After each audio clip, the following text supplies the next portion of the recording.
హనుమాన్ సినిమాతో తేజ సజ్జా క్రేజ్ పెరిగింది. Hanuman movie national wide గా అదరగొట్టేసింది. ఈ మూవీలో తేజకు జాతీయ స్థాయిలో మంచి పేరు వచ్చింది.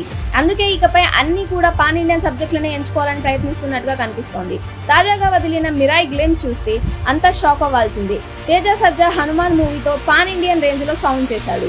ఇక ఇప్పుడు తన కొత్త మూవీ అప్డేట్ తో వరల్డ్ వైడ్ గా ట్రెండ్ అయ్యేలా ఉన్నాడు. తన కొత్త మూవీ సూపర్ యోధా అంటూ కొత్త సినిమా అప్డేట్ మీద అంచనాలు పెంచాడు. మిరాయి టైటిల్ సూపర్ యోధా ఉపశీర్షికతో రాబోతున్న మూవీలో తేజ సజ్జా హీరోగా నటిస్తున్నాడు. రితికా నాయక్ హీరోయిన్ గా కనిపిస్తోంది. ఈ మూవీని కార్తిక్ ఘట్టమనేని భారీ స్థాయిలో తెరకెక్కిస్తున్నాడు. పీపుల్స్ మీడియా స్థాయిని మరింత పెంచేలా ఈ మిరాయి చిత్రం ఉండబోతుందని గ్లిమ్స్ చూస్తేనే తెలుస్తోంది. అశోకుడి కాలం నుంచి ఈ కథను తీసుకున్నాడు. అశోకుడు కళింగ యుద్ధంలో రక్తపాతాన్ని చూసి చలించిపోయి హింసను విడినాడు అని అంతా చదువుకున్నాం. ఆ టైంలోనే అశోకుడు 9 పుస్తకాలను రచించాడని, వాటిని రక్షించే కాన్సెప్ట్ చుట్టూ ఈ మిరాయి తిరిగేలా ఉంది. ఈ కథను చెన్నైలో జరగబోతుంది. ఈ గ్లిమ్స్ ని విజువల్స్, డైలాగ్స్, యాక్షన్ సీక్వెన్స్ అన్ని కూడా అదిరిపోయాయి. విలన్ ఎవరన్నది మాత్రం చాలా సస్పెన్స్ గా ఉంచేశారు. మరి విలన్ రోల్ లో ఎవరు కనిపిస్తారు, ఆ పేరు ఎప్పుడు రివీల్ చేస్తారు అన్నది చూడాలి. కానీ ఈ గ్లిమ్స్ చూస్తుంటే మాత్రం ఇది కథ అసలు సీసలు పాన్ ఇండియన్ సబ్జెక్ట్ అన్నట్టుగా ఉంది.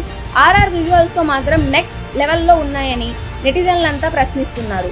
తేజ స్క్రిప్ట్ సెలక్షన్ లో అదిరిపోయిందని, ఇలానే కంటిన్యూ చేస్తే రియల్ పాన్ ఇండియన్ స్టార్ అవుతాడని అంతా అనుకుంటున్నారు. సరిగ్గా ఏడాదికి ఈ మూవీ విడుదల అవుతుందని చెప్పేశారు. అంటే ఏప్రిల్ 18, 2025న ఈ చిత్రం రిలీజ్ కానుందని ప్రకటిస్తున్నారు.